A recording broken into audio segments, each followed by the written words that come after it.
నమస్తే సార్. నమస్తే సార్, త్రిషని డబ్బులు ఇచ్చి ఒక ఎమ్మెల్యే గెస్ట్ హౌస్ కి పిలిపించుకున్నారు అని చెప్పేసి ఏఎన్డీఎంకే మాజీ లీడర్ చెప్పారు. ఎంతవరకు నిజం అంటారు? ఎక్స్ లో తను కూడా రెస్పాండ్ అయింది, ఎలా అంటారు? ఇదేం జరిగిందంటే యాక్చువల్గా ఈ మధ్య త్రిష గత కొంతకాలంగా వార్తల్లో ఉంది. ముందు మనం కూడా చెప్పుకున్నాం, మన్సూర్ అలీ ఖాన్ త్రిషాన్ గురించి లియోలో అమ్మాయి ఉంటుంది అనుకున్నాను, నేను చక్కగా అమ్మాయిని చేతుల్లో తీసుకెళ్ళి మంచిగా అత్యాచారం చేద్దాం అనుకుంటే అసలు అమ్మాయిని నాకు చూపిన కూడా లేదు అన్న ఇది చేశాడు. అప్పుడు కూడా త్రిష స్పందించింది, దాని మీద మొత్తంగా గోలైంది. చిరంజీవి కూడా స్పందించారు, చిరంజీవి మీద కూడా అతను కేసు కూడా పెట్టాడు. చివరి కోర్టు అతన్నే మందలించి ఫైన్ కూడా వేసింది. సో ఈ కాంటెక్స్ట్లో ఇప్పుడు త్రిష మీద మళ్ళీ మరొక వివాదం చెలరేగింది తమిళ ఇండస్ట్రీలో. అదేంటంటే మాజీ ఏఐడిఎంకే యూనియన్ సెక్రటరీ ఆయనను గత కొంతకాలం ముందే ఏఐడిఎంకే సస్పెండ్ చేసింది పార్టీ నుంచి. అతని పేరు ఏవి రాజు. అతను ఒక ఇంటర్వ్యూలో మాట్లాడుతూ ఇట్లా త్రిష నేను త్రిష గురించి చాలా రెస్పెక్ట్ ఉండేది, అట్లాంటిది ఈ మధ్య నాకు ఒక ఫ్రెండ్ చెప్పాడు, అతను ఎమ్మెల్యే, అతను డబ్బులు ఇచ్చి త్రిషను ఒక గెస్ట్ హౌస్కి పిలిపించుకున్నాడంట. ఆ టైంలో నటుడు మాజీ ఎమ్మెల్యే కరుణాస్ కూడా ఉన్నాడు అనేది చెప్పాడు ఇతను. సో దాంతో అది అతను అడుగుతున్న అతను కూడా షాక్ అయ్యాడు, ఆ ఇంటర్వ్యూ చేస్తున్న అతను ఇలా చెప్పడంతో. దాంతో అతను ఇమీడియట్గా పోస్ట్ చేసేసాడు ఆ బిట్ను. అది విపరీతంగా వైరల్ అయిపోయింది. త్రిష ఇలాంటిదా, త్రిష ఇంత నిజంగా ఉంటుందా, డబ్బు కోసం ఇలాగా కాల్గల్లాగా బిహేవ్ చేస్తుందా, ఇలాగా కామెంట్స్ వైరల్ అయినాయి. దాంతో త్రిష స్పందించింది, గుర్తింపు కోసం ఎంతటి నీచానికైనా దిగజారిపోయే జీవితాలు కొందరివి, ఇలాంటి నీచమైన మనుషులంటే అసహ్యం వేస్తుంది.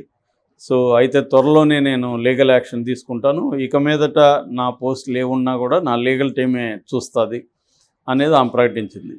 దీంతో చరణ్ ఒకప్పుడు మంచి డైరెక్టర్, ఆయన నటుడు కూడా. సో మనకి ఇక్కడ తెలుగులో కూడా ఆయన సినిమాలు 70 అయినాయి. సో ఆయన స్పందించాడు, అతను పోలీస్ స్టేషన్లో కేసు కూడా పెట్టాడు చరణ్ ఈ రాజు మీద. అట్లాగే Pepsi film federation, south India film federation అధ్యక్షుడు మన రోజా హస్బెండ్ ఆర్కే సెల్వమణి, ఆయన ఖండించాడు. స్వామినాథన్ సెక్రటరీ ఖండించాడు. అట్లాగే ఇంకా చాలామంది అక్కడ నటీనటులు కూడా ఖండిస్తూ ఉన్నారు, నటుల సంఘం కూడా ఖండించింది. ఇంకా నెటిజన్స్ అయితే తీవ్రంగా రాజు మీద విరుచుకుపడుతున్నారు. సో ఈ మొత్తం అన్ని వైపుల నుంచి ప్రెజర్ రావడంతో అతను కూడా ఒక వీడియో రిలీజ్ చేశాడు. వీడియో రిలీజ్ చేసి అతన్ని కవర్ చేసుకునే ప్రయత్నం చేశారు. యాక్చువల్గా ఇది నాకు తెలీదు, ఒక ఫ్రెండ్ చెప్తే నేను చెప్పాను.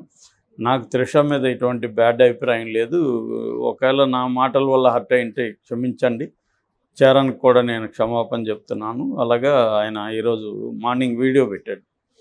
సో వీడియో అంటే ఒక మాట అనేసి క్షమించమని చెప్పేస్తే శిక్ష లేకుండా ఉండదు కదా. ఎందుకంటే ఒక క్రైమ్ చేసి నన్ను క్షమించండి అంటే, నిన్న కూడా మనం ఇక్కడ చూసాము, ఆమె జ్యోతి అని ఆమె పట్టుకున్నాక, ఆమెను కరప్షన్లో పట్టుకున్నాక రెడీ హ్యాండెడ్గా 84,000 లంచం తీసుకుంటూ పట్టుకున్నప్పుడు ఆమె ఏడుస్తూ తప్పైపోయిందని క్షమించండి అంటుంది. తప్పైపోవడం కాదు, ఆమె ఇంట్లో 15 కోట్ల డబ్బులు దొరికింది, విలువైన పత్రాలు, నగలు అన్నీ. అంటే ఒక ట్రైబల్ వెల్ఫేర్ అంటేనే వాళ్ళు అట్టడుగున ఉన్న సమూహం ఏదన్నా ఉందంటే ట్రైబల్సే. ఆ ట్రైబల్స్కి సంక్షేమం కోసం పెట్టిన డిపార్ట్మెంట్లో ఇంత భయంకరంగా అవినీతి జరుగుతున్నప్పుడు ఇంకా ట్రైబల్స్కి ఏం మేలు జరుగుతుంది? అలాంటి ఆమె కూడా నన్ను క్షమించండి అంటుంది. సో ఈ సేమ్ ఇతను కూడా మాట్లాడేటప్పుడు ఇతనికి తెలియదా, ఇతనికి ఏజ్ బాగానే ఉంది, 55-60 ఉంది, ఏజ్ ఉంది, అనుభవం ఉంది, తన మాట వల్ల ఏం జరుగుతుందో తెలియకుండా చెప్పిన వ్యక్తి అయితే కాదు. సో ఇదేంటంటే సారీ చెప్పేస్తే పోతుంది అన్నట్టుగా ముందే డిసైడ్ అయినట్టుగా ఉంది. వివాదం అయినాక సారీ చెప్దాంలే అని. చాలామంది ఏంటంటే సారీ చెప్పేసి మళ్ళీ ఇంకొక వివాదంలోకి వెళ్తుంటారు కాస్త గ్యాప్ తర్వాత. సో ఇది మరి ఈమె క్రిమినల్ డిఫామేషన్ ఏమైనా వేస్తుందా ఇతని మీద? ఆల్రెడీ పోలీస్ స్టేషన్లో కేసు చరణ్ పెట్టాడు, దాని మీద ఏమైనా చర్య తీసుకుంటారా అనేది చూడాలి. ఏమైనా ముఖ్యంగా దీని మీద మెయిన్గా నా పాయింట్ ఏంటంటే చాలాసార్లు నేను చెప్తుంటాను, female sexuality, male sexuality, female sexuality అనే రెండు విషయాలు ఉంటాయి. ముందు నుంచి కూడా మన సమాజంలో పేట్రియార్కల్ సమాజం ఉంది, పితృస్వామ్య సమాజం. అంటే స్త్రీలను తక్కువగా చూడడం, స్త్రీలను అంచువేయడం రకరకాల పద్ధతులు. ఇది మనుధర్మశాస్త్రం నుంచి వస్తుంది. అంటే స్త్రీలు ఒక నీచమైన పరిస్థితిలో చూడడం స్త్రీలను. దాని తర్వాత స్త్రీలను సెక్స్ సింబల్గా మాత్రమే చూడడం, వాళ్ళని ఇంకా వేరే మనుషులుగా, హ్యూమన్ బీయింగ్స్గా చూడడం కాకుండా వాళ్ళని మగవాళ్ళ లైంగిక అవసరాలు తీర్చడం కోసం స్త్రీలు ఉన్నారన్న యాంగిల్లో మంది సంవత్సరాలు, వేల సంవత్సరాలుగా వస్తుంది.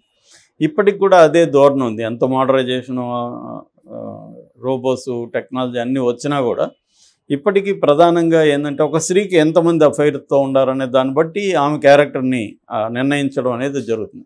అదే ఒక మగవాడిని అలా చేయట్లేదు. మగవాడు ఫలానా అతనికి, మరి ఇప్పుడు ఇక్కడ త్రిష గురించి మాట్లాడుతున్నాడు, ఆ ఎమ్మెల్యే గురించి, ఎమ్మెల్యే కూడా బుక్ చేసుకున్నాడు, వాడి సెక్సువాలిటీ ఏంటి, మరి వాడి చర్చకి రాదు. ఇక్కడ త్రిషాది మాత్రం వస్తుంది. ఇక్కడ ఇద్దరు వ్యక్తులు ఒక కాంట్రాక్ట్తో వెళ్ళారు అనుకుందాం, డబ్బు తీసుకునిందా లేదా ఆమె ఇష్టపూర్వకంగా ఒక ఎమ్మెల్యేతో వెళ్ళింది, తప్పేంటి దాంట్లో?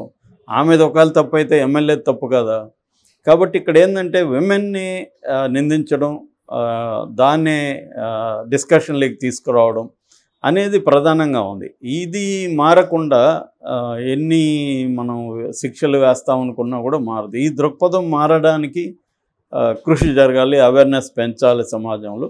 ముఖ్యంగా స్త్రీల, మహిళా సంఘాలు ఇవన్నీ కృషి చేస్తున్నారు వాళ్ళు చాలా వరకు. చిన్నప్పటి నుంచి కూడా అది ఇంబైబ్ చేయాలి. ఎడ్యుకేషన్లో కూడా ఫెమినిజంకి సంబంధించి, స్త్రీ పురుషుల సమానత్వానికి సంబంధించి ఇవి చేయాలి. కానీ ఇప్పటికి కూడా మనకి చిన్నప్పుడు పాఠాలు చూస్తే పిల్లలకి తండ్రి పోయి కష్టపడేసి వస్తాడు, తల్లి వంట చేస్తుంది, ఇలాంటి పాఠాలే ఇప్పటికీ ఉన్నాయి.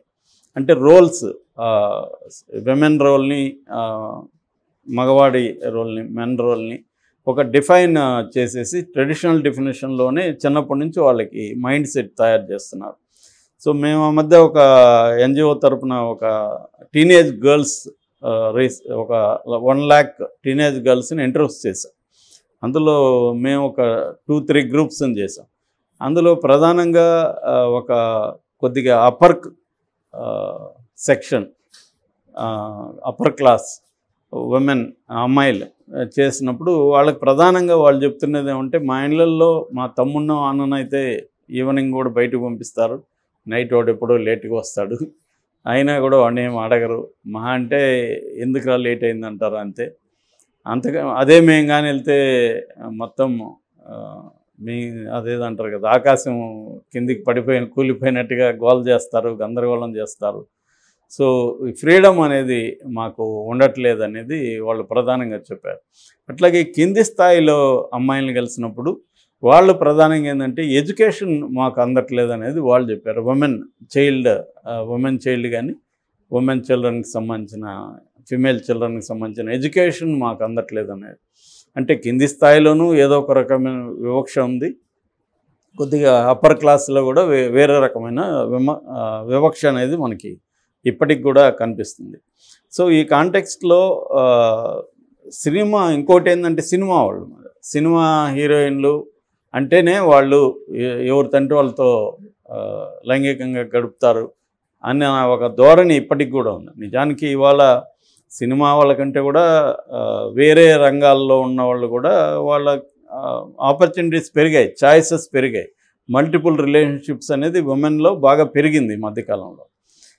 కానీ సినిమా వాళ్ళని ఇప్పటికి కూడా నిందించడం అనేది, సినిమా హీరోయిన్లు, సినిమా నటీనటులు వాళ్ళకి డబ్బులు ఇస్తే వస్తారు అన్న ఇది బలంగా పెరిగిపోయింది. దీన్ని కూడా మనం ఖండించాల్సిన అవసరం ఉంది. నిజానికి సుప్రీంకోర్టు కూడా అనేకసార్లు చెప్పింది, కాన్సెంటింగ్ అడల్ట్స్, ఇద్దరు ఒక అమ్మాయి అబ్బాయి అడల్ట్స్గా ఉన్నప్పుడు వాళ్ళిద్దరి మధ్య అంగీకారం ఉన్నప్పుడు లైంగిక సంబంధం తప్పు కాదు, పెళ్ళయినా కూడా అనేది సుప్రీంకోర్టు కూడా చెప్పింది. కానీ ఇప్పటికి కూడా ఇటువంటి ట్రెండ్స్ ఉన్నాయి. ఈ రాజా లాంటి వాళ్ళు ఖచ్చితంగా శిక్షలు పడాల్సిన అవసరం అయితే ఉంది. ఎందుకంటే ఒట్టిసారితో వదిలేస్తే వాళ్ళు మళ్ళీ ఇలాంటి కామెంట్లు చేస్తుంటారు. సో ఒకవేళ త్రిష అలా వెళ్ళున్నా కూడా హర్ చాయిస్. దాన్ని వేరే వాళ్ళు ప్రశ్నించాల్సిన అవసరం లేదు. దాన్ని బయటికి చెప్పి ఆమె ఏదో తప్పు చేసినట్టుగా చెప్పడం అయితే కరెక్ట్ కాదు.